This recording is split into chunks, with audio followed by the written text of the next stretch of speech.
नमस्कार। आप देख रहे हैं एशियन न्यूज़ केबल और हमारे साथ जुड़ी हैं वो महिलाएं जिन्होंने आज किया है वट सावित्री का व्रत, जिनसे हम जानेंगे कि आखिर ये व्रत कैसे किया जाता है और इस व्रत में क्या-क्या सावधानियां बरतनी होती हैं। कोई गलती हो गई तो आखिर उसका कैसे निपटान किया जाता है और इस व्रत में जो भी प्रक्रिया होती है उसके बारे में भी हम इस व्रत में जानेंगे। हेलो, मैं मिस प्रमिला हूँ। मेरे को ये व्रत करते हुए 36 वर्ष हो गई हैं और आप इस व्रत के बारे में पूछना चाहती हो तो मैं आपको बताती हूँ। जैसे करवा चौथ के बारे में वीरावती की कहानी थी, ऐसे ही ये जो बर अमावस होती है, ये बर देवता की पूजा होती है। ठीक है, इसको विधि विधान के अनुसार करना चाहिए।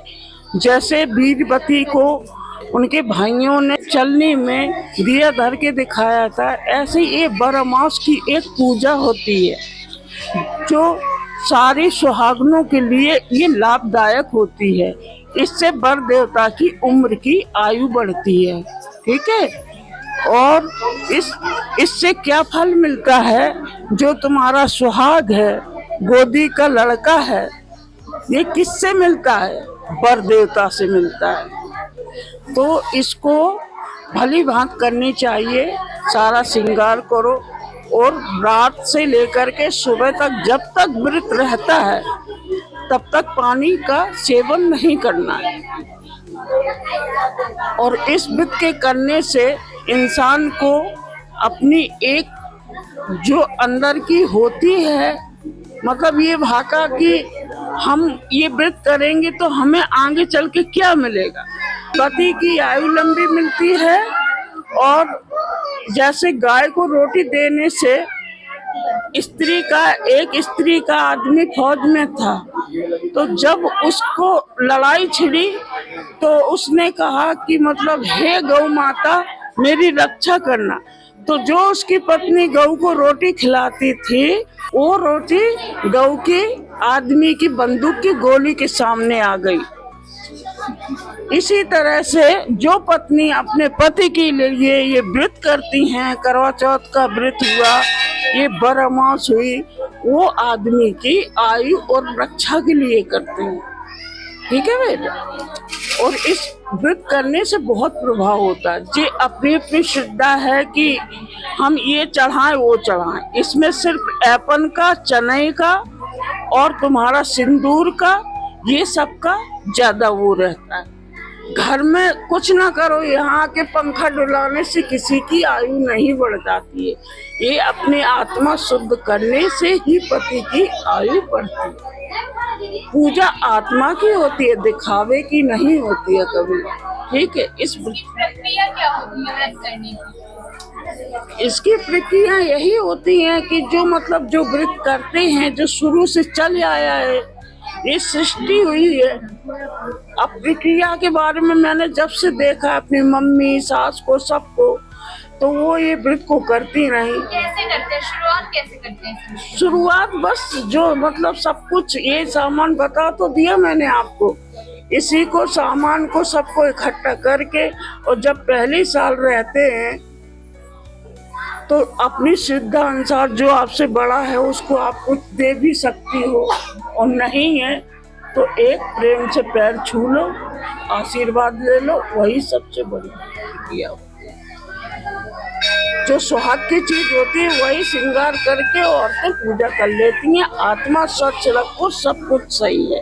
इस पूजा में जो वट का वृक्ष होता है उसका क्या महत्व है? उसकी पूजा क्यों की जाती है इस व्रत में? जैसे आम के पेड़ की भामर पड़ती है, ठीक है, आम के पेड़ से मंडप सजाया जाता है, लड़की की शादी होती है, भामर पड़ती है।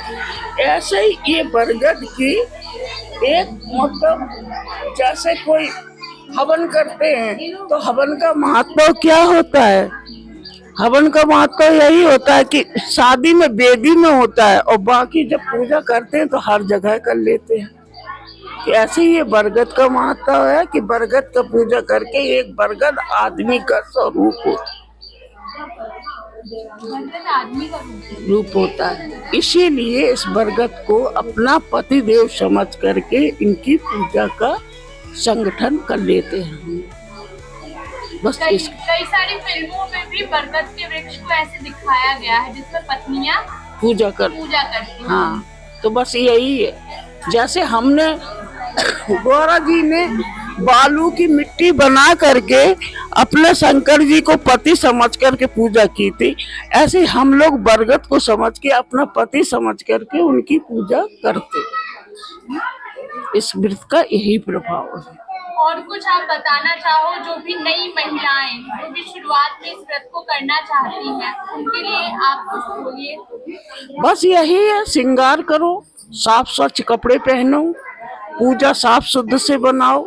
12 सुरा बेसन के 12 सुरा इसके बनते हैं और इनको उल्लाने के लिए अलग दिखा सकते हैं क्या क्या चीजें हैं? एक बार अपनी प्लेट से आप दिखा दीजिए हमारे दर्शकों को।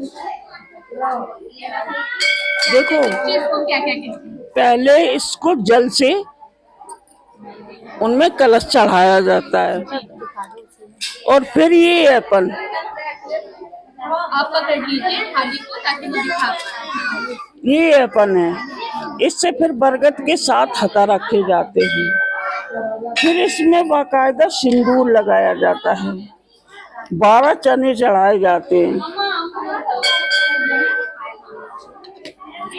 ये भौड़ी होती है, ये चने के साथ 12 चना लिए जाते हैं, 12 इसके टुकड़े करके जब व्रत खोलते हैं तो पहले व्रत को इसी से खोलते हैं।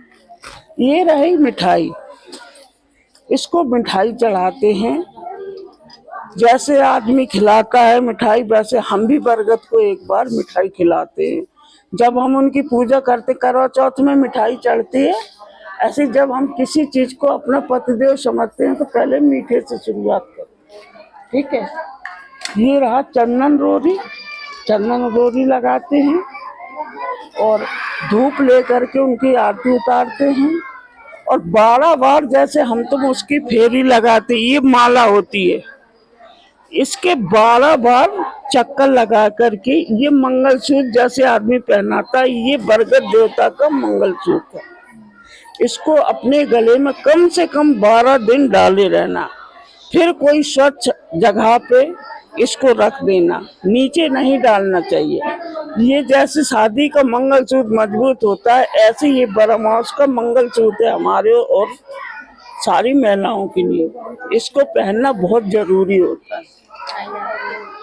और ये दक्षिणा चढ़ाई जाती है बाद में, जैसे पंडित को शादी करने के बाद दक्षिणा देते हैं, ऐसे ही हम अपनी सारी पूजा करने के बाद में अपने वर देवता की एक निछावर करते हैं।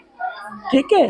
और फल फूल और फल दिखा दूं, ये खरबूज एक महिला अपने लिए, इसको कोई नहीं खाता है, सिर्फ जो पूजा करता है और व्रत करता है उसको वही महिला खा सकती है, बाकी ये किसी को नहीं दिया जाता है। जैसे पंडित गोद भरते हैं तो कहते हैं कि गोद का सामान किसी को नहीं देना चाहिए। अब यहाँ पंडित नहीं भरते हैं, गांव में तो आते हैं, वृक्ष के नीचे बैठते हैं, कथा पढ़ते सब कुछ। अब यहाँ तो जैसा है वैसा कर लेते हैं। गाँव में ये पूजा अलग तरीके से होता है, ये जो व्रत होता है। वहाँ ऐसा होता है कि जो मतलब सब महिलाएं रहती हैं तो इनको कथा सुनाते हैं। जैसे करवा चौथ में कथा होती है वीरावती की, ऐसे ही इसमें वर देवता की कथा होती है। अब यहाँ कथा नहीं पढ़ पाते हैं तो 12 बार ओम भूर्भुवस्वाय नमः कुछ भी कह लो, चाहे ओम नमः शिवाय, ऐसे करके अपने 12 बार अब फिर वर देवता को भेंट लो और ये माला को बदलाव कर लो। फिर इसके बाद बेटा व्रत खोला जाता है विधि विधान के अनुसार। ऐसे ये व्रत समाप्त हो जाता है। फिर यहाँ ये जब ये होते हैं, ये इनको 12 खा लो, पानी पी लो शरबत डाल के, मिठाई खा लो, फिर घर जाके अपने जो कुछ खाना है वो खा सकते हैं।